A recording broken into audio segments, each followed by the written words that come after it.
the Slide Job Podcast post COTA live reaction. I am your host, Colton Smith, or Left Turn Central, here joined by co host Ben Miller. Colton Smith or Left. He had the volume on there in my own voice.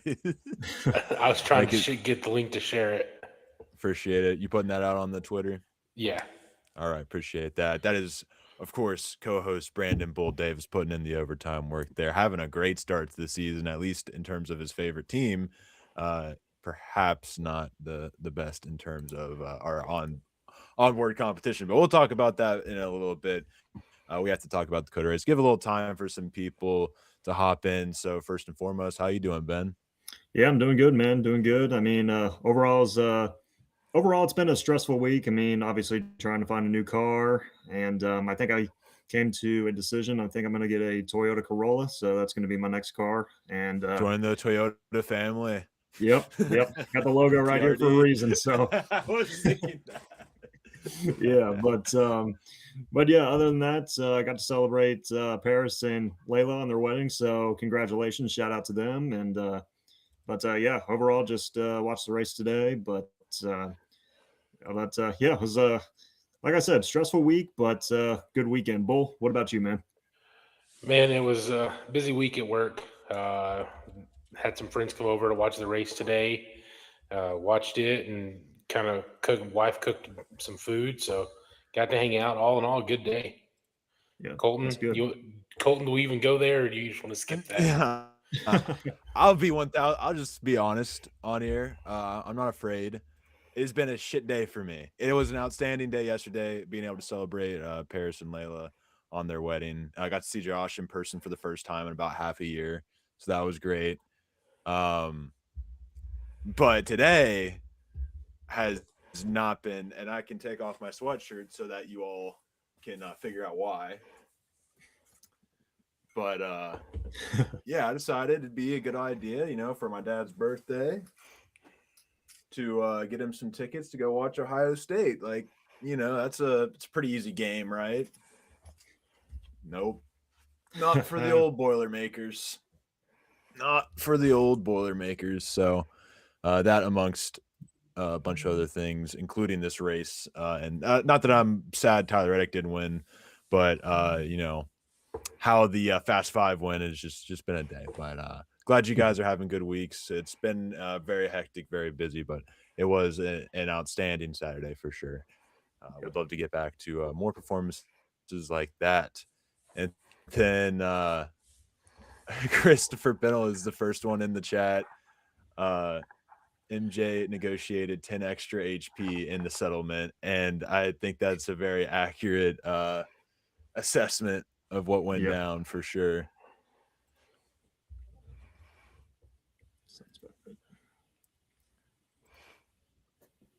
Currently trying MJ to back load in our MJ in victory lane 3 weeks in a row. He's 3-0 since the lawsuit. Yep, 3-0 since the lawsuit. How about that? he's going to Phoenix too.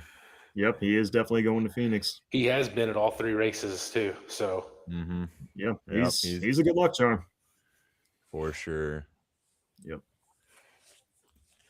And it's just crazy to think that Reddick's the first driver in NASCAR history to start out the year with three wins, winning the first 3 races. That's a remarkable stat.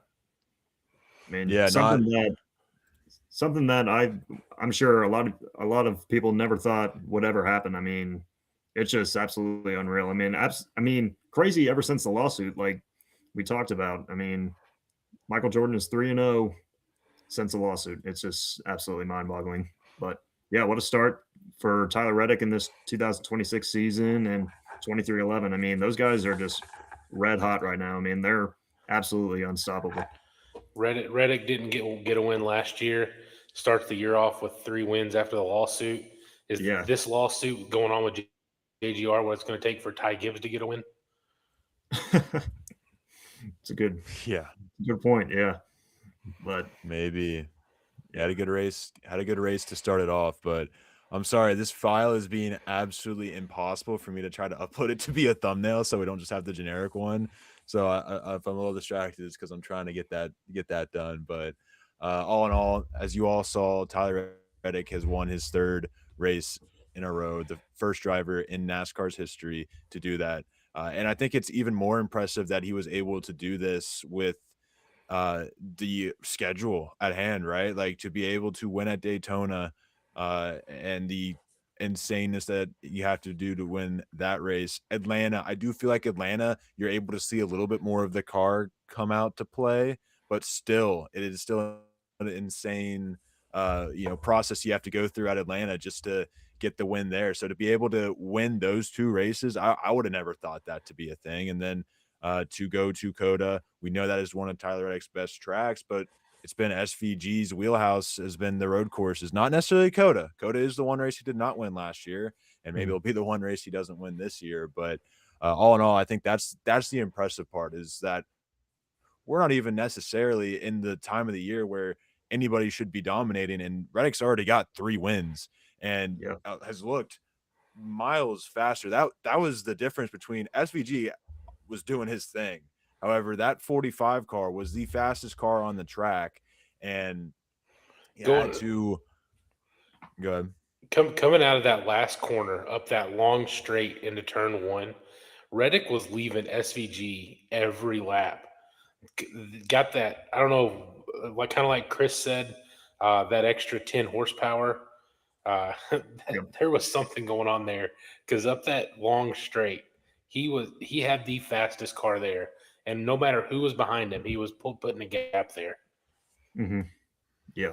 Yeah, absolutely. At any time he needed to kick it into an extra gear, so to speak, he had that. He was able to hold off SVG. Ryan Blaney, one of the best performers. I kind of scuffed him in our Fast Five this week. I didn't think he was too much to worry about, and I see Spencer in the chat, and it just broke my train of thought. What do you say? I took my bonus Kalshi money and put it on SVG top 10 just so I could cash it all out. Spencer, the stock trader.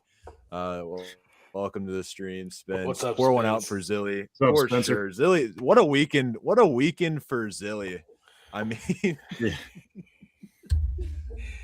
oh my gosh. You can't ride up because he had fast cars. He was top 5 at some point in both races, but the rest of the field just had other ideas for him. And it is kind of a talking point that maybe we get into later on the stream. Is there a problem with Mr. Daly? Is there or did I say Daily Shoot? Day. Is it Daily? Day. Day. Sorry, Day. I get him And I think Zillich said it best. That dude's a hack. Yeah. Bringing back the hack comment. Yeah. But Zillich had a fast car today too. Spun out 3 times, I think, going into turn 1. Just hit from the back. And even after that second one, he was working his way back to the field, putting down fast laps. Just when he got back up there, got spun again. Yep. Yeah, I just think if he didn't get spun out that third time, there at the end of the race, I just think what if for Connor Zillage. I mean, that restart, he was running in 4th, looking like he was in position to get that first career win as a rookie. And that's just been going through my mind the last hour or so is what if Connor Zillage never got spun out? I mean, they were all stacking up on the restart, which caused that chaos with him and Zane Smith both getting turned. But I just think if it wasn't a win, Zillage, he was going to get his first top 5 in the Cup Series. But I feel like after today, Zillage, he's going to be fun to watch at the road courses. I mean, obviously he's a road course guy. I mean, that's his strength as a race car driver. And I feel like from what we saw today, that's what we're going to see at the rest of these road courses. I mean, Sonoma, San Diego, Watkins Glen, a couple other tracks, but yeah, I feel like, I mean, I know he finished 14th today, but he should have finished better if he didn't get taken out on that restart. But overall, though, I was definitely impressed with Connor Zillage today. Yeah. Yep. It's the same thing that happened to him last year, right? He had a really fast car, had to work his way to the front, and then Daniel Suarez lost his job in a single corner. And so Tyler Reddick is your winner. You were talking about the finishing results. Shane Van Gisbergen finishes a close second. Christopher Bell third. Ty Gibbs in fourth for all the shit we gave him, calling him a lazy bum. Finishing fourth doesn't change not showing up to meetings. He must have. So the point still stands. Yeah. Yeah, he must have tuned into the pod this week, and that's what motivated him to get that fourth place finish. Yeah. Michael McDowell, fifth place. Gibbs and McDowell have been really good at the road courses. This hasn't necessarily been their best, but to see them both, McDowell gambling and it finally working, getting that top five. Kyle Larson sixth, Chase Elliott seventh, Ryan Blaney ended up eighth, but he should have had a top five. AJ Allmendinger ninth, and then Denny Hamlin getting, his first top 10 at COTA in his career in 5 starts. So shout out Hamlin. Bubba Wallace got 11th place. That's a really good finish for Bubba at road courses, which he's gotten better at recently, but not necessarily stellar at. So and he was outside the top 20 for a while, it felt like. So definitely was finding his way back into 11th. It's a great day for him. Kyle Busch, he's been really good at COTA recently. It's been one of his better tracks. 12th place, decent finish, but probably wanted something better out of him. He also dumped Chris Buescher, who ended up 24th. He was trying to dump his teammate Jesse Love, but ended up getting the 17, the worst end of the deal. So good old retro Kyle Busch there. Yep. Yeah, Love, he threw a late block going into the corner, and that's what caused that chaos. So yeah, I think Love started that. I don't give any of that fault to Kyle Busch. Yeah. No, not at all. Yeah. But notable to Spencer, who I know bet a top 10 for Joey Logano. Logano finishes 15th, so he didn't quite hit on that one. But there's always next week, pal. And Ty Dillon gets some points there in 16th for Mr. Ben in the 5th round, of course. Showing those flashes, boys. John Hunter Nemechek, he was in the top 10 off that restart. Can anybody explain to me what happened? He just didn't have tires or something like that. I was driving as it happened, so I was just listening. And obviously, they're not going to talk about John Hunter Nemechek. But I honestly am not sure exactly what happened to Nemechek. Yeah. I just remember glancing at it, sitting in my cup holder, and I saw him in like the top 10. I'm like, let's go. And then he finished 17th. Yeah. I couldn't remember if he spun on a restart or something like that, which allowed him to lose all that track position. But I can't remember at the top of my head, but I'll definitely have to go back and look. I mentioned Chris Buescher finished 24th, Daniel Suarez 25th, Josh Berry in the 26th position. That's really your notable finishers. Alex Bowman, we should bring up. We'll talk about him a little bit later, but he could not finish the race. Had Mayat Snyder, of all people. I was like, hey, this guy's still around. Awesome to see him step in and get some seat time in the 48. I believe his first Cup Series action. I could be mistaken on that. I think it was. But hey, he finished in 36 because Chase Briscoe didn't finish the race, but we don't have to talk about that. But hopefully Alex Bowman's doing okay. Josh made the point as our CT specialist here at the CX Podcast Network. He mentioned the concussions. Could that be a thing? Could that be a real issue? I mean, obviously it's a real issue. It's something that he struggles with to this day. But Josh just taking shots. Oh, I hope Josh is watching, but it's definitely a concern because that's maybe the second time I can think of. He was able to finish the race, but he got out and he was sick. It was at the Roval as well. That was actually before his concussion. So maybe that's not a valid point, but it is something to take note of because stuff like that does just pop up on random days in the life of CT. So I hope he's doing okay. I don't know if it's concussion related, but also AJ Allmendinger had to get on a stretcher after the race. Really? As soon as he got out of the car, they showed him laying on the ground. He got on a stretcher. There was reports his cool suit failed. He was holding ice packs on him and drinking water as they were wheeling him to the med center. Yeah, not only him, but a lot of drivers were having cold cool suit issues, but yeah, just hope everything's all right with all the drivers. He has been evaluated and released from the infield care center as of Okay, 25 minutes ago. good news to hear. Good news. I'll go ahead and bring up Kid Latin's point here. He put that in a little bit ago, but imagine if Tyler Reddick wins 4 in a row at Phoenix. Is this Tyler Reddick's year to win the championship this year? If so, I am all for it. As am I. What a great story.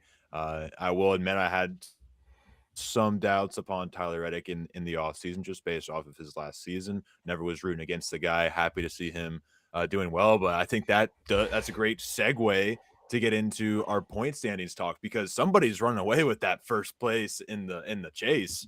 Yep. It's not much of a chase right now. Tyler Reddick is up over not 100, but he currently has 186 points. Second place is his teammate Bubba Wallace with 116 points. So what a Wow. great start for 23-11. I mean, absolutely firing on all cylinders right now. Best team in the garage by far to start the year. And it was still Tyler Reddick with those 3 wins now. And what was crazy to me was sitting there listening to Mike Joy not talk about the playoff implications, the playoff points.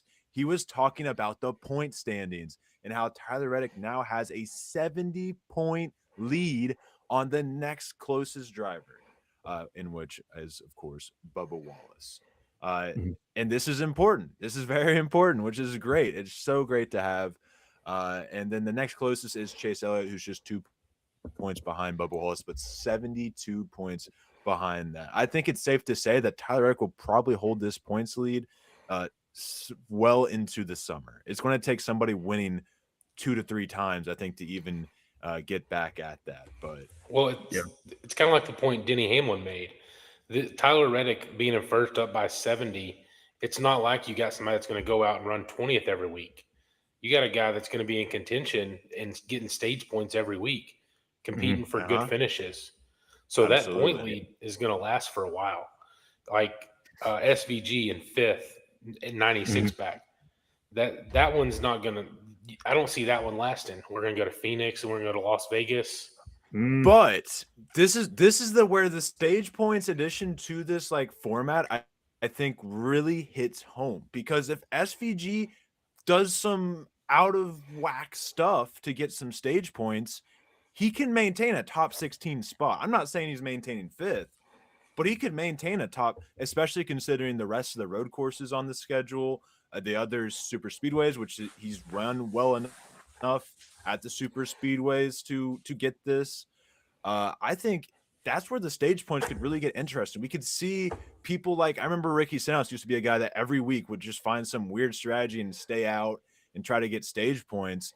It means more now. It means so much more than it did during the than it did under the playoff system. So and you can look at it at the top here. We got Bubba Wallace has the most stage points, or tied most stage points of anybody with Ryan Blaney.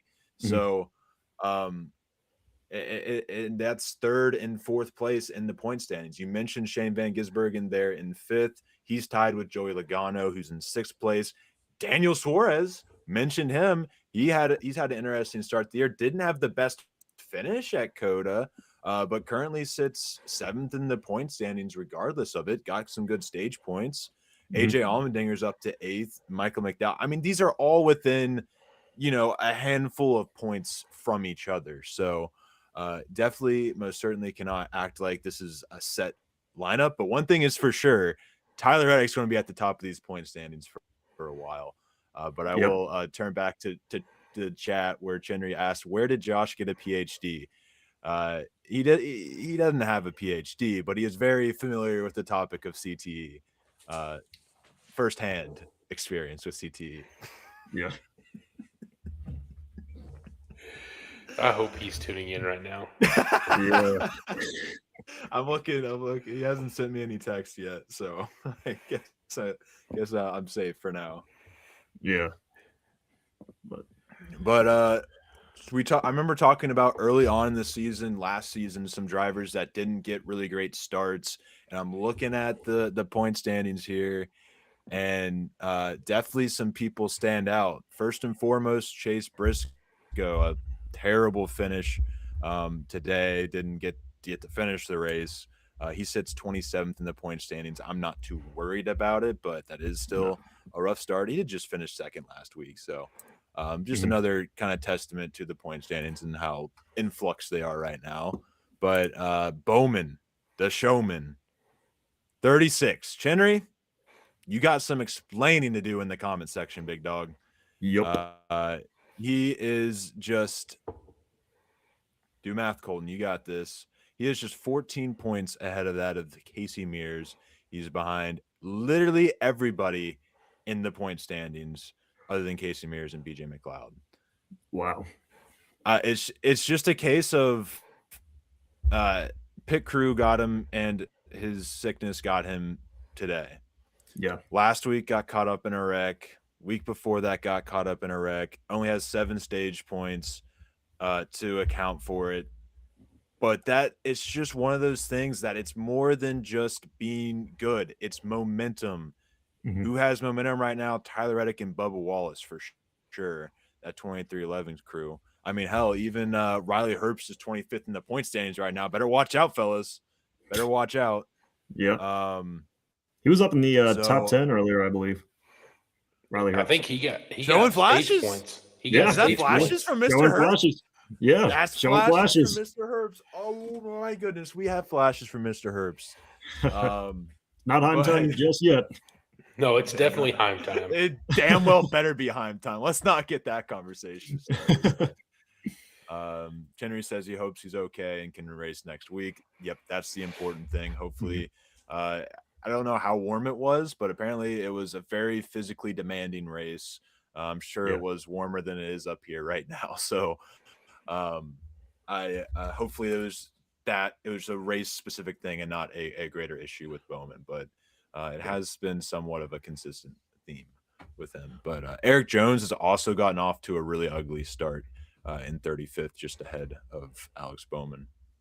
Damn. Yeah, it definitely stings for sure. Guy that I want to point out, I'm trying to look up exactly where he finished today. I think he finished back in the 20s, finished 25th. Daniel Suarez had a great stage 2, got up there and was running with Reddick and Bell, SVG, was running with those guys and just decided not to pit during stage 2. Wanted the stage points instead of going for the better finish. And ended up finishing 25th when he was up running 3rd, 4th in that area. I don't get that strategy, but that's where I think the chase is going to play into things is stuff like that.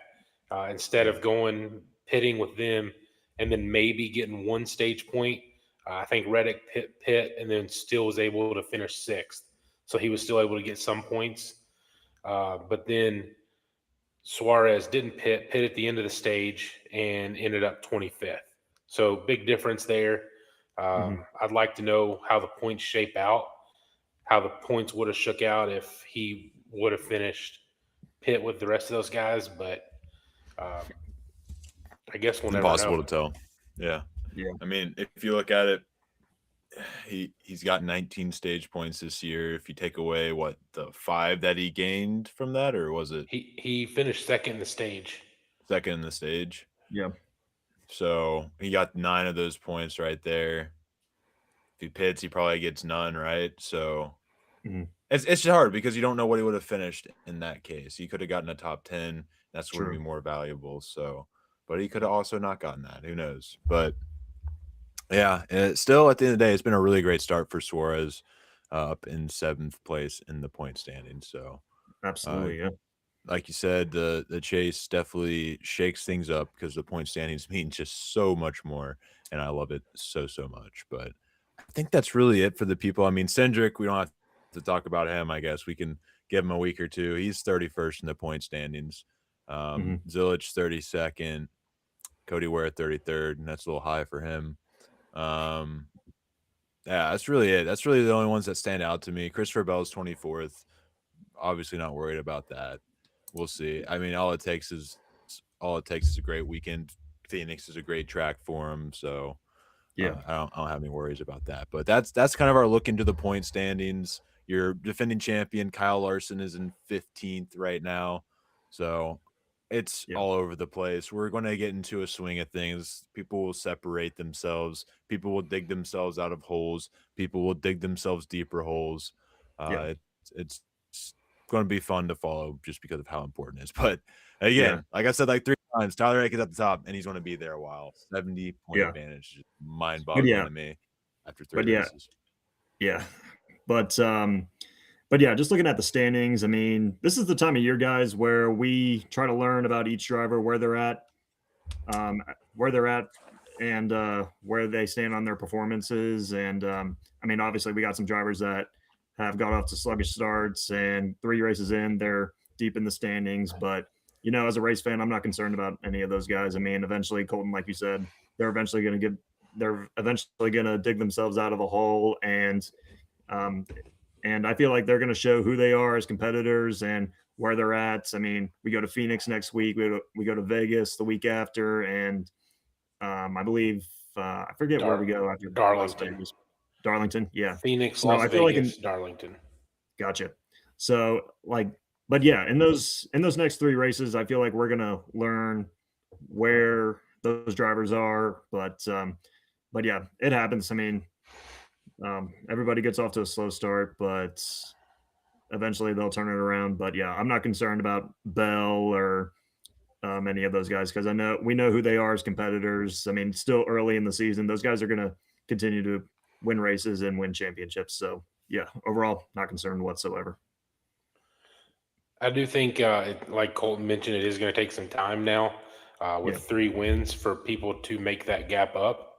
Mhm. But like I mentioned, Reddick's going to be in contention the next couple weeks to be able to win as well. I don't think this is just a luck 3 start. This is 3 different tracks.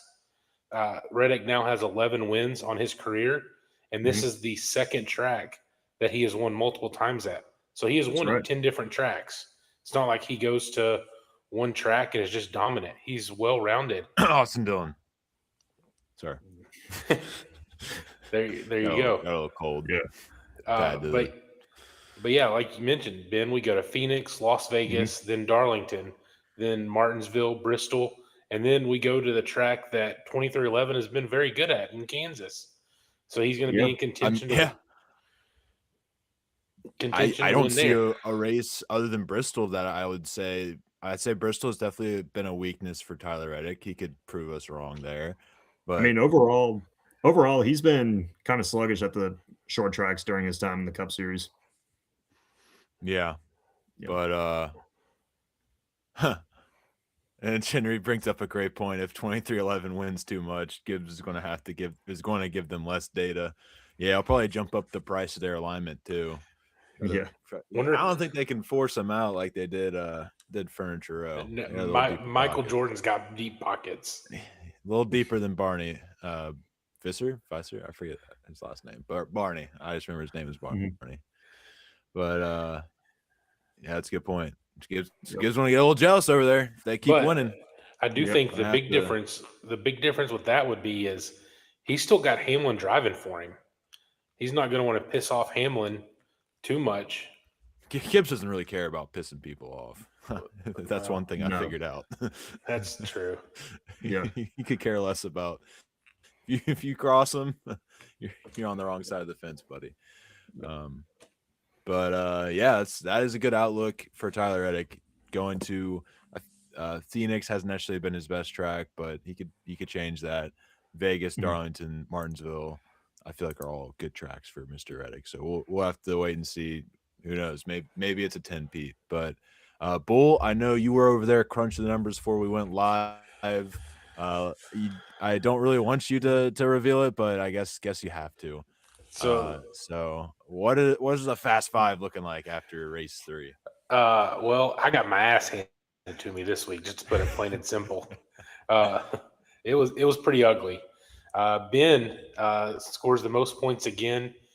He had Bell, Busher, Blaney, Gilliland, and Ty Dillon. And the way we're doing the points is you get points for top 20, He ended up with 39 points, and Colton had SVG, Bowman, Suarez, John Hunter Nemechek, and Josh Berry finished with 25 points. I had Connor Zilich, Ross Chastain, Carson Hocevar, Bubba Wallace, and Cole Custer, and finished with 19 points. So that takes our total standings to Ben actually took over the lead this week. Ben is now in first with 120. Colton's in second with 118. And I'm pretty far back with 82. So we got a lot of catching up to do. And then for the truck and Xfinity for the bonus picks, none of us got bonus points this week. For trucks, Ben had Ty Majeski, and I had Gio Ruggiero, and Colton had James Hinchcliffe. And then for O'Reilly, we all had Zilich. So none of us got any bonus points this week. And so basically Ben's kicked our ass 2 weeks in a row. He's got that golden horseshoe. Yep. Never lost it. But it's kind of funny that the three of us picked Zilich to win the Xfinity race, and look who won, SVG. Not one of us picked SVG. Somebody had Mr. SVG picked, and I was like, nah, that's cute. I'll go with Zilich. Yep. But I man, love the if quote here. Man, if you would have Chinry 20. Grandpa, why is Reddick faster? No, you gotta say it. Grandpa, why is Reddick faster than me? Make it stop. Chinry. Oh man. I would say that's how Ty says it at the competition meeting, but he doesn't show up. He's not there. Yeah. That's his text to old Pop. What does he do? Like, what does Ty Gibbs do in his free time? Not attend meetings. Yeah, exactly. Not meetings, that's for sure. Yeah. Apparently it's Ty Gibbs racing, not Joe Gibbs racing. Sure is. But enough about our quarrels with Ty Gibbs and how jealous we are that he got everything we ever wanted. Let's move along to our fly the flag. What is Chinry types P? I don't know what he's peeing about. But let's go ahead and move on to our fly the flag. Ben, you have those questions for us or statements for us. I'll let you take it away. All right. So question one, gentlemen. Now that Tyler Reddick has made history as the first driver to win the first 3 races to start the NASCAR season, will he have a 10-plus win season? Colton, what do you got? Yellow flag. I could be silly and go with the green flag, but I'll go yellow flag simply based off 10 wins is a lot. But also 3 wins in 3 races is a lot too. So if he keeps this pace going, he's on pace for 36. So 10 is definitely not out of the order, right? Yeah, I think it's definitely very doable for Reddick if with the speed 2311 has shown, especially when we get to Darlington and Kansas, where they already kind of typically are one of the faster teams. I think it's time to get scared. Yeah. Bull, what do you got? Got to fix my hat here, but I'm actually going to go red flag. I think there is too much competition in the Cup Series. You got Hamlin, who's going to get his. Larson's going to get his. Byron's going to get his. Ross. Then you got SVG's going to get some of the road courses. Zilich. There's just too much competition around. I think he can get 7. But I don't know about 10. I think 10's a little too high. I would love to see it, but I'm going to have to go red flag. Yep. Fair enough. Yeah, I think I'm going to go red flag too. I mean, obviously, with 3 wins, he's obviously off to a hot start, but I mean, I just don't see it being a Connor Zilich type of year. I mean, Cup Series competition, it's definitely a lot tougher than Xfinity or O'Reilly, I should say, of course, but yeah, I just feel like in the Cup Series, there's too much competition. I mean, like you said, Bull, a lot of drivers are going to win races like Byron, Larson, SVG, Ross Chastain, all those drivers. But yeah, I'm going to go red flag.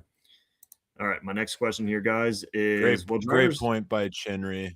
Oh, great point by Chinry. Bell did the same thing last year pretty well. Yep, that is right. He did win 3 races last year, or 3 in a row last year. And he All right. won these 3 races we're coming up on. Yeah. Yep. Yep. Good And point. then Good did point. not win again until September outside of the All-Star race, I think. But doesn't count. Sounds about right. Next question. Yeah. Next statement. So will drivers continue to pressure SVG on the road courses this season? Colton, what do you think? Yellow flag. I want to go red flag because I think SVG is just not, for whatever reason, COTA. They can't find the setup for him. But I am going to go red flag, to be honest, because I think the main thing that held back him, SVG, this weekend was his car. I think he pretty well made it pretty clear. Didn't quite have the car to win. And where did he finish? Second place. So if they can just figure it out, seems to be better at the other ones anyways. They've figured out how to get him a race winning car at the other tracks. I don't think it's going to be a competition because I think he was essentially driving a much slower car, or not. Grip was what he was missing, not necessarily speed, but grip was his lateral grip was what was missing. So I think they just make a few adjustments, bada bing, bada boom, 5 more wins. Chenry said it in the chat. Thanks for being active, Chenry. SVG himself admitted that COTA is his weakness. He finished second, so Yeah. I don't know what to say.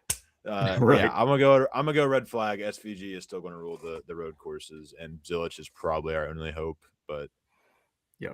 And that right there, Well, yeah. Colton, is why I'm going to go yellow flag. If you watch Zilich today, he looked great coming through the field. Come through the field a couple different times, and just every time he'd get up there, got stuck in the middle and got spun. I think in the road courses, it's going to be a battle of those two. So I think there is going to be somebody that pressures him, but I think it's going to be his teammate. So I'm going to go yellow flag. Good point. Good point. Yeah, I think I'm going to go yellow flag as well. I mean, going into this race, guys, I thought we were going to see typical SVG dominate in both stages, win stage 1, win stage 2, and of course winning the race. But these drivers, they made a statement today. I think back to the beginning of the race, Ryan Blaney, Tyler Reddick, they obviously had the best cars all day long.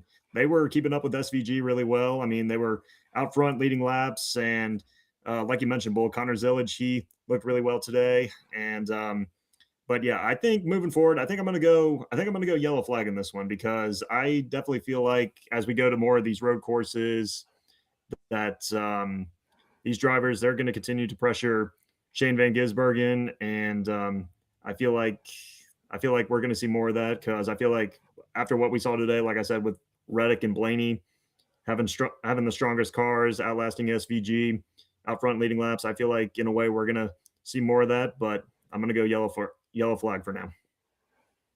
And then as we get into our last one, so Alex Bowman, obviously off to a terrible start in this 2026 season. A wreck in the Daytona 500, a wreck in Atlanta, and dealt with some uncircumstances at COTA today. So is it time to worry about driver 48? Colton, what do you got?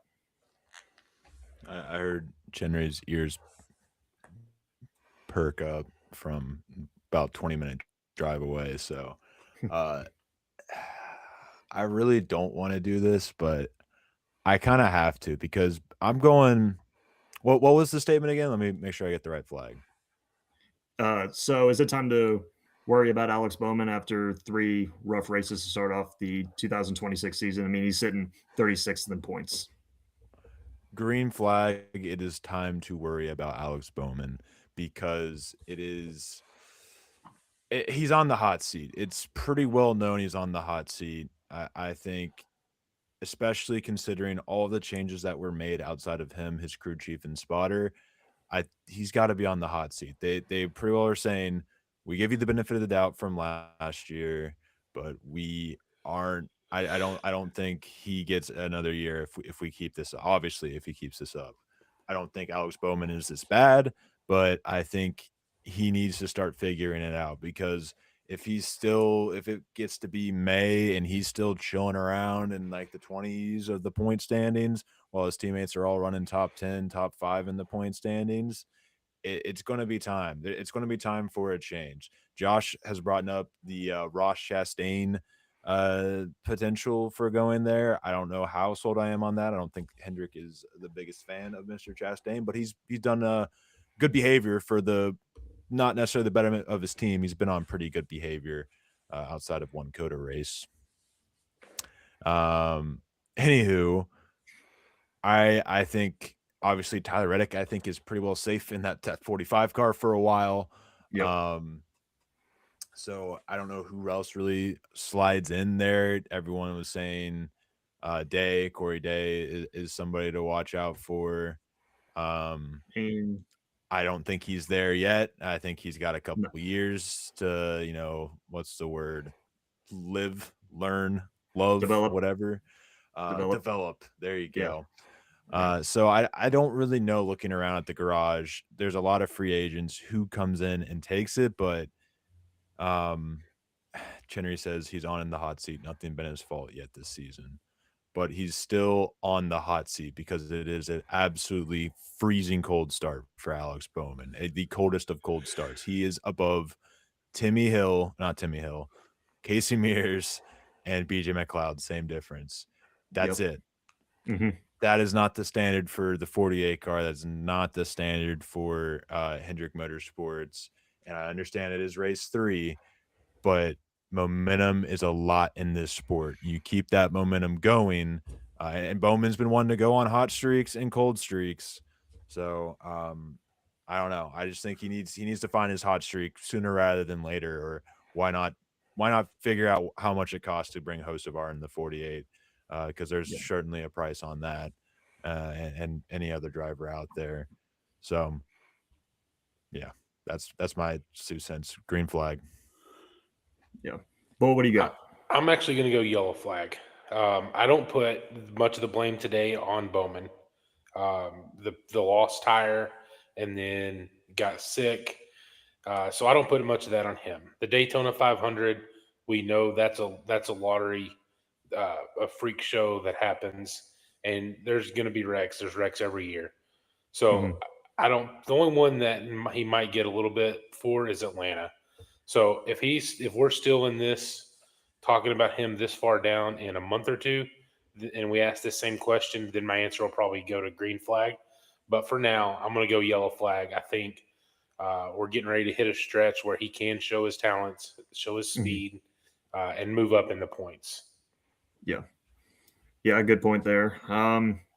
It's kind of going back and forth, but I think I'm going to go yellow flag on this one. I mean, obviously a rough start for Alex Bowman. I mean, but yeah, in the Daytona 500, he was involved in a wreck that wasn't his doing, and obviously with COTA, with his pit crew letting him down with the uncontrolled tire, and plus him having to get out of the car for being sick, and Meinsteiner having to fill in. So, I mean, obviously we're 3 races in, but I'm going to keep an eye on that 48 car in these next couple of races as we go to Phoenix and Las Vegas for our next 2 races. But I mean, obviously there's still time, but I'm gonna go yellow flag for right now. So give me the yellow, and that wraps up fly the flag this week. Fly the flag wrapped up. I think we can circle back to Cup to wrap up the show, but I was thinking maybe take a look at the current state of the O'Reilly and Truck Series, something that I wanted to talk a little bit more on this show. So we talked about Shane Van Gisbergen getting the W in the Xfinity Series race. Corey Day got 5th. Made sure that Connor Zilic did not get 5th. There was I don't think there was any conversation afterwards. Correct? It was just. Nope. Zilic in his interview was asked about it and pointed out that Daly tends to just stare him down and just make things worse. So kind of interesting to do. I mean, Day's what, 19 or is he even 19? 19 years old. 19 years old. 19 years young for Mr. Day. So obviously he's got a lot of developing to do on the track in both as a person. So I can't necessarily, hold it all to him, but that was just such a bonehead move. And he's the 3rd bonehead move he's made in 3 races. So a pattern starts to form when you see that from a week to week basis. Daytona, Atlanta, things happen. COTA, it's a little bit more telling of your driving style. So, Bench Henry says, "Fly the flag" segment presented by the Benchwarmers Bar and Grill. Actually, he says "girl" with two L's, but Henry can't. Henry's dick gonna have to gonna have to convince Ally for Hocevar, but they will find a holding place driver until Day is ready. Yeah. Another pretty solid point there. Mhm. But rounding out your top 10 in the O'Reilly series, man, words are hard. Mhm. Brent Cruz debut, right? Debut. Yep. 17 years old. Debut. First driver under the age of 18 to lead laps in the NASCAR O'Reilly Series since Casey Atwood in 1998 at Nashville Fairgrounds. How about that, guys? This guy has a bright future. He is fun to watch. Finished sixth. The reason this is his debut, he is a full-time driver, Brent Cruz, but he is unable to compete because of his age at the super speedway tracks. But he already showed more poise than Corey Day. So Williams Sandwich or Sawalich, he's good now, so I can call him Sawalich. Finished in seventh. Justin Allgaier eighth. Ross Chastain in the 32 car ninth, and Brennan Poole rounds out your top 10 in the 44. Great day for him. Anything from the Xfinity race you want to talk about? I'm pulling up the standings right now to kind of see where we're at on that. But anything y'all saw from that race? Just I think the Zilich Corey Day incident really we kind of covered that, but I think, like I said, I think Zilich said it best. That dude's a hack. He's got a lot of maturing to do. Got to grow up, and he's a heck of a race car driver. But you know who he reminds me of? Ross Chastain a couple years ago. He does. That's a great comparison. That's what I think of, and we all had talks about that. So somebody's going to have to get in touch with him. Mr. Hendrick got in touch with Ross. Who's going to be that gets in touch with Corey Day? Yeah, and we'll have the same effect as Ross, where not that it's fully because he hasn't been as aggressive, but he definitely has not been the same since he's had those talks. So will it have that same effect? We've seen it kind of go both ways. Larson kind of had some rougher edges in his early days, and it turned out pretty good for him. So Larson is a mentor to that of Corey Day, so that's something a little different than Ross Chastain had going up. He had him himself and his watermelons. So but looking at these standings for the O'Reilly Auto Parts Series, Austin Hill is the clear favorite with a 28-point advantage on Jesse Love in second. RCR domination 1-2, and then Justin Allgaier slots in third. Sheldon Creed fourth. Carson Kvapil fifth, and then Raja Caruth finding his way into the sixth place position. That's pretty good for him.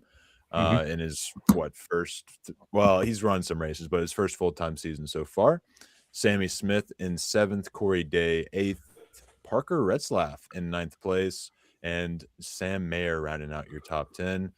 Some slow starters here. Harrison Burton 34th in the point standings. Looking around, Natalie Decker in 39th.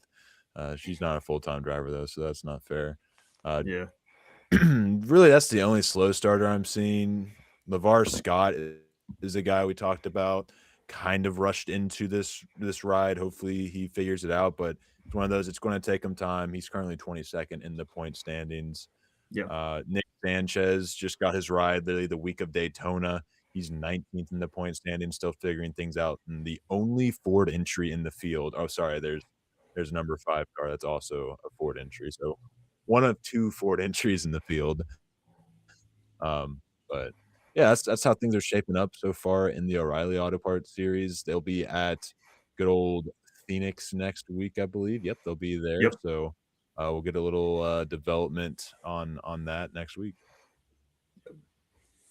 But to take a look at the truck series, or did you have something to say, Ben? I just lost my train of thought, unfortunately, but I'll come back to it later. All right, train has left the station. Train's moving on to the truck series. Lane Riggs, he got the win, swept the stages, right? To get 70 points, he would have to sweep the stages, no? I believe Or he did did. they just Yeah, I think he did sweep the stages. okay, swept the stages at St. Pete. I went the route of, somebody who knows the track is going to win the race, but it turns out the people that knew the trucks were those in favor in this race. Riggs got the win. Like I said, won both stages, started 28th, so I'm surprised he actually won the first stage. Yeah. Ty Majeski, Ben's picked the win, finished second, thank God. Ben Rhodes, he actually led a good portion of this race, finishing in the third position. Chandler Smith in fourth. Caden Honeycutt got wrecked early on in the race, found his way back up to fifth. Landon Lewis in sixth in that 45. Andres Perez got a seventh place finish. Good race for him. Daniel Hemrick, he wrecked, I think, earlier. Maybe I'm thinking of somebody. Yeah. Yeah, he No, did wreck. he did not wreck. It was the 91 that wrecked, and Jamie Little got it messed up. He said, unless Daniel Hemrick wrecked on a separate incident, but I do remember, holy crap, that broadcast is so bad. It was terrible. Yeah, it was terrible, that might be the worst broadcast I have ever witnessed in my life. They tuned in to they had 3 minutes on pit road, like just of nothingness. They wait until 2 minutes and 30 seconds to try to talk to James Hinchcliffe. And what happens after Mikey's like second question? You need to go. You need to go. They're radioing him. You need to go. I mean, what are we doing? You had 2.5 minutes to do that. Why are you trying to do it? And then they go to commercial break, didn't learn their lesson. They try radioing Jimmy Johnson. And what happens? The same shit. They're trying to communicate to their driver. The restart's about to happen. And they have to just stop the interview. If you're going to interview somebody during a race, you have to be better about it. You're going to lose that privilege here pretty soon if you keep it up. And then if you're going to interview a crew chief, do it the old-fashioned way with a microphone, not on the radio channel. That's laziness. That's just pure laziness. It's actually really not laziness, because it's probably easier to just have a microphone and go up and talk to them than have to get their radio chatter on your I can't. Yeah. Typical if Fox. you can't tell, I work in broadcast, and I just can't that people like that have jobs, and I do have a job. I have a great job that I love. But I mean, there's other people that should be getting jobs in broadcast other than those. But I mean, if you're working for Fox, like, why is this stuff happening? I mean, that is the top tier and behind the scenes in all of broadcasting. I mean, or one of the best, if not the best. And they're doing stuff like that. I mean, just absolutely mind-boggling. I mean, Colton, you literally took the words right out of my mouth. I mean, Fox, they need to do better. And it's just that broadcast, like you said, it was a mess. The broadcast was rough, but one thing I want to comment on is I gained a lot of respect for Ty Majeski this race. I don't know if you watched the race, which I love that street course. That was the perfect setup. I don't know if you watched the race, but Riggs, Majeski, and Rhodes were nose to tail that final lap. Going into that final corner, if this was last year, Majeski would have shipped Riggs and won that race. But they raced it clean, and all three of them finished, and Riggs was able to get the win. Last year, I don't think I could have said the same thing with Majeski. So I do think maybe matured a little bit. And that was actually a really great race. I would love to have seen the Truck Series or the Cup Series be there. Yeah, for sure. Yeah. Agreed. But I mean, overall, it was a great Truck Series race, and the first race ever there at St. Petersburg. I mean, it definitely didn't disappoint. I mean, a lot of great battles. I mean, especially with that finish between Rhodes, Majeski, and Riggs. But I want to talk about Dario Franchitti a little bit. Obviously, four-time Indy 500 four-time IndyCar champion, three-time Indy 500 champ.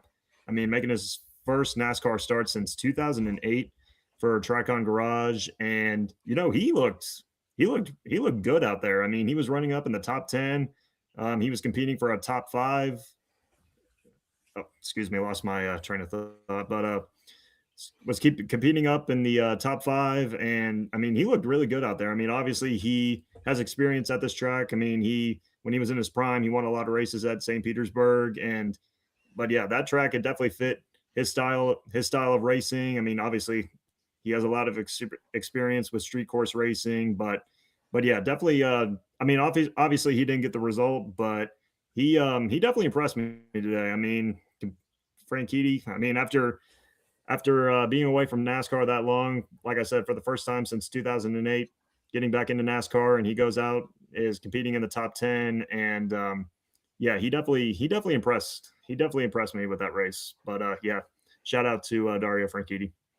Yeah, definitely agree with you on that one. Also agree with Chenry's take. Fox sees the trucks as a TV time filler, not a sport. 1000% correct. Mhm. I hopefully when we get and I really hate dogging on Jamie Little. I think she's an outstanding pit reporter and journalist. I just Absolutely. don't think she's good at play by play at all, really. Yeah. I think there's just too much going on. And I'm not trying to sit here and say I could do any better. I couldn't. It's a lot of work. I literally was looking to go into a play by play and then saw the amount of preparation and work that goes into it. And I was like, maybe that's not necessarily it for me. So I've been credit there. for her for doing that. But I just don't think it's the role for her. And I think it's time to try and find Mike Joy's replacement, and hopefully we do get to see that work out. But taking a gander at the Gander, no, not Gander anymore, Craftsman Truck Series. Chandler Smith also is accumulating quite the lead with a 34-point advantage on Ben Rhodes, who slots up to second this week. Ty Majeski is also in third place. Gio Ruggiero was up in second. He's down to fourth, but he's still right there next to Ty. Excuse me. Lane Riggs jumps up 18 spots with his stage win, 70 points, winning the race. He's in fifth place with 96 points. Excuse me again. All it takes is another 70-point day, and he's right up there with Chandler Smith. So is the other thing. If you can get those 70 points, you can make up points very, very quickly. So it'll be interesting to see how that shapes out. But Caden Honeycutt's moved up to sixth. Andres Perez, a great start to the year, seventh place in that 44 car. I believe that's what his second full-time season, if he was full-time last season. I believe So second. Yeah. yeah, love it. Love to see the growth from him. Driving for Nice, if I'm not mistaken. Yeah, Nice. Yep. Nice. Stuart Friesen, a lot was said about, would he be able to come back and hit the ground running? Not the best race last week, but he is eighth in the point standings. Christian Eckes, Justin Haley round out your top 10. Ram hasn't been dominant fast yet. I thought Justin Haley would maybe hit the ground running a little better, but it is their third race as a return, so maybe expectations were a little high. Yeah. But to their credit, Brendan Green's right 1 point behind Justin Haley. Ankrum finds himself in 12th and is tied with Daniel Dye. So the Ram trucks, outside of Minnie Tyrell, who is running his third race in a NASCAR stock car ever, uh, and is 20th in the point standings right now. But the Ram trucks do seem to be staying pretty close. I'm very curious to see what happens, as well as his first ever super speedway action of any kind. His first, I believe, other than in the competition, road course action. So a lot of firsts for Minnie Tyrell. I'm Mhm. excited to see him get to a track that he is familiar with, Yeah. at least in terms of it being an oval that you don't have to, worry about draft and whatnot. So he gets some time off to kind of regroup. They're off until March 20th. They'll be racing at Darlington. So still not necessarily a mile and a half guru, but we'll see how he does there. I think that'll be a good test. Then we get the Rock. Then we get Bristol. Watch Yep. out for the 25 car at those two races. I think he could definitely maybe start closing up that gap to his teammates there a little bit, and Mhm. hopefully he does. But yeah, that's the field right now. Cole Butcher, Jake Garcia round out your top 15. Corey Heim is not a full-time driver, so I don't have to really mention him, but I did out of habit there. Mhm. Um, yeah, Grant Enfinger, rough start, 23rd. I'm trying to see if anybody else is having that rough start. Frankie I'm not really. Muniz. Yeah. Well, I didn't expect too much out of him, but Well, yeah, yeah, he's true. he's chilling down there in 24th doing his thing. Hmm. Clay Greenfield, the goat of this channel, finds himself 34th in the point standing. So How, how, that's im- that's a look at the truck standings. What do y'all think? how impressive is it that Corey Heim didn't even race this race at COTA and is still 21st in points in the truck Yeah. series? Because he's Corey Heim. That's all I Yep. have to say. Yep. His Corey aura Heim. just it's just too strong. Yeah. Uh, yeah.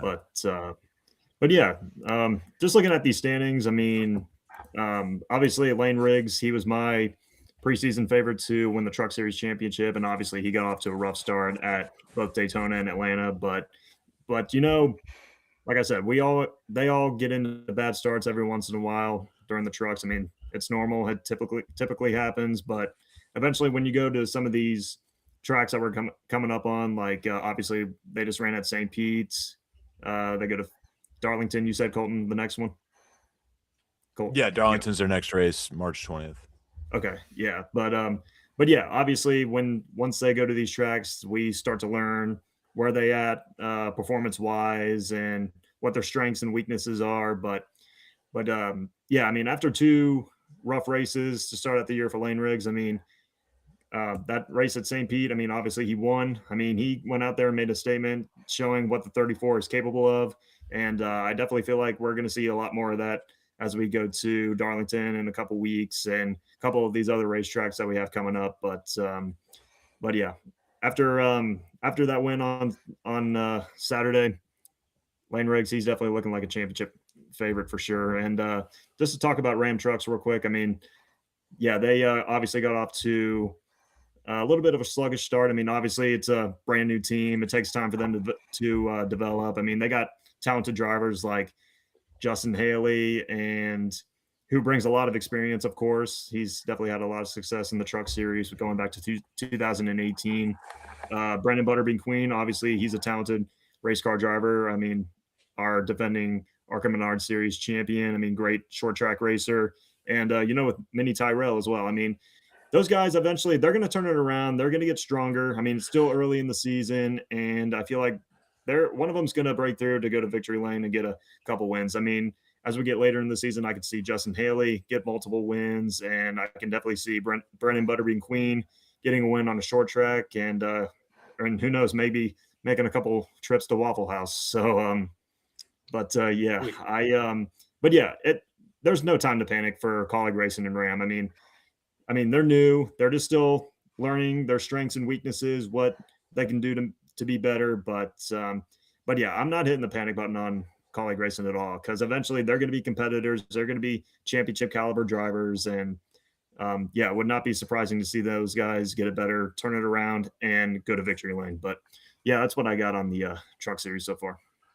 Yeah. So next race they go to Darlington, high tire wear. Um, that's where I think Brendan Butterbean Queen and Minnie Tyrell are gonna showcase their skills. They came up in the short track route, tire wear, short track racing. I think that's where they're gonna start showing their. They've got 3 races under their belt now.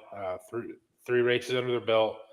Got a little bit of experience in the truck now, so yeah, I wouldn't be surprised to see them up there competing. Then Justin Haley, with his experience in the Cup Series, very well, very experienced race car driver. So I'm not panicking on them yet.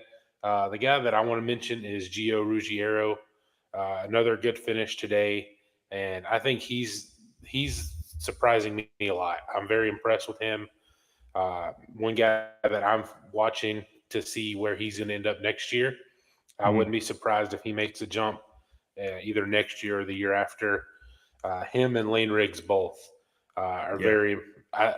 In our preseason predictions, I actually predicted Riggs to be in the Cup Series next year, uh, replacing Brad Keselowski.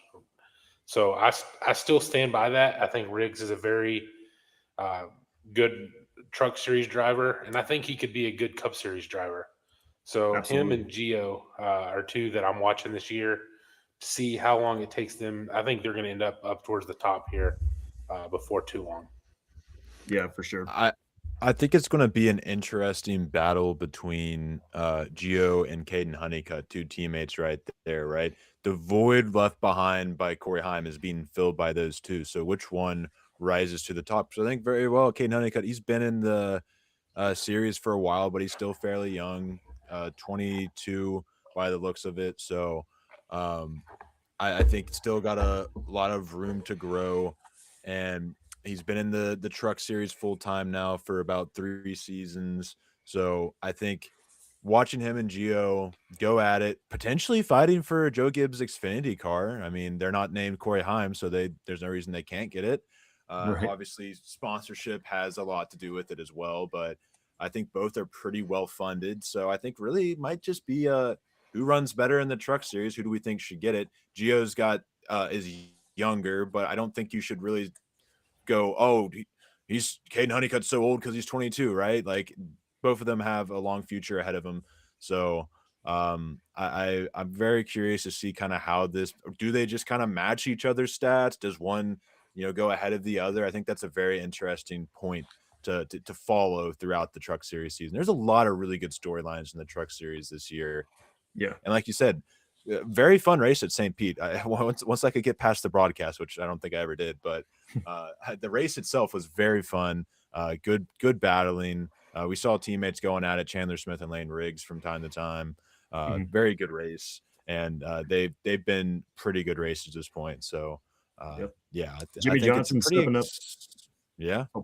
Yeah, Of Jimmy course. Johnson's You had to get your Jimmy Johnson mention. yeah, filling in his debut as crew chief. How about that, boys?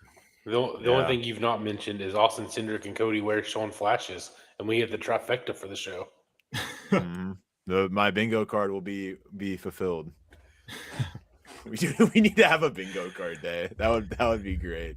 Yeah, that would be fun. That would be pretty fun to make sure y'all can follow along at home. But do you guys have anything more for the truck series and moving on back to the Cup series before we wrap up the show? I mean, I think that pretty much wraps it up for me. Yeah, I think we're good. Yep. All right. Well, it was a good show. Thank you everyone for coming out, talking in the chat. Henry, you were our number one chatter today for sure. So you had to blow off some steam with Bowman, I know, but appreciate it. Appreciate everyone who tuned in today. And be sure to let us know. Even if you're not watching this live, let us know in the comment section down below. What did you guys think about the COTA race? Did you think it was a good race? Do you think I think COTA's kind of becoming one of not my favorites, but it's becoming kind of a staple. I like its spot, third race of the year, beginning of the West Coast swing. I'd be honest, I wouldn't mind if they swapped like Las Vegas and put Vegas as the third race, but take what you can get. I'm starting to really warm up to COTA being I completely disagree. I hate it. Even the shorter track. I don't like it. Really? I mean, it's warming up to me a little bit, COTA. I wasn't able to watch like the first two races there, and I know a lot of people dislike those, but then once I've been able to watch the last 3, and I'm not saying it's like top tier racing. I think it's better than Sonoma. Hot take. Everyone loves Sonoma. I don't. Yeah. That's my least favorite road course. I think I've said that. I'm sure I've said that on the show. I would rather have Sonoma. I know it's way too iconic to take off the schedule, and I'm fine with that. But I would rather have Sonoma be replaced than COTA personally. I also think COTA is a really good market, Austin, Texas, for the sport. That's true. Great venue. And that's why we're there. But I'm just not a big fan of that track. I'm not a big fan of the racing there. But it is what it is. If we go back there, I wouldn't be surprised next year if it's still where it's at.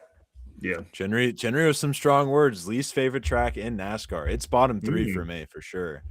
I'd have to really dive deep in which ones I would dislike, but not a big Sonoma fan. I remember there's been some good racing, but I just feel like the racing recently has SVG makes every road course boring, but even before SVG, I felt like the races had become pretty not fun. But I do remember there has been some good races at Sonoma in the past, and I'm not like hammering down for it to be gone. But if I had to say my least favorite road course, it's by far Sonoma. Watkins wins first, if for anyone who's wondering. It was the Roval, but rest in peace, Roval. Roval was my favorite. Watkins Glen always been my favorite. That's where Chase got his first one. That's always going to be my favorite. But Roval was up there. But heartbreaking 2018 if you catch my drift. Heartbreaking 2018 that Roval race. Wow. If you guys catch my drift. Chinnery. Yeah. I'd rather go to Pocono twice than Chinnery. That is Now we're just talking out of our ass. Chinnery, that is the worst take I've ever heard. That may be worse than my SVG take. Yeah, Pocono is by far the worst track in NASCAR. Absolutely. No. Absolutely. I don't think it's the worst track in NASCAR. It is. I think it has gotten better. I think we're maybe getting a little harsh here, but willingly going to Pocono twice is just an insane take. I pissed everybody off last year by saying we shouldn't go back to Pocono. That track is terrible. I hate when we race at Pocono. I think that's one of the races I missed last year, so maybe I'm talking out of my ass. I mean, when Briscoe won that race overall, it was just so boring. I mean, it was arguably the most boring race I've watched in 2025. Fair enough. I mean, you just have this race. Should we have gotten rid of the Coke 600 after Truex led 392 laps? No, that's what I thought. But Chenry hates Sonoma. What did Dale do there that makes you hate Sonoma, or what happened to Bowman there? Let us know after the show. But again, thank you all for tuning in. I didn't expect to get to Sonoma and Pocono talk in this one, but we got to some of the filler content there. So be sure to leave hit the subscribe button if y'all are new. Let us know what you thought. What were our takes out of line this week, or do you think we got it pretty good? What were your takes? Let us know down below in the comment section as always. And we will see you guys on Thursday. We'll record on Thursday. We'll post the episode on Friday. So be looking out about Friday afternoon for this week's episode of the Slide Job podcast. We'll, of course, have our Fast Five. We'll have an update on the Chris Gabehart situation. Should get that update as soon as tomorrow. So be on the lookout for all of that. Be sure to follow us on Twitter at SlideJobX. Ben has been doing an outstanding job posting to that page. You can also follow Ben. He's been posting some NASCAR stuff at Ben Miller PXP, Bull at Bull _81818, myself at LSC __99. And that's all we got. Be sure to stay tuned. The NASCAR season's getting the full swing. We're getting back into it. So we'll see you guys in the next one. Peace.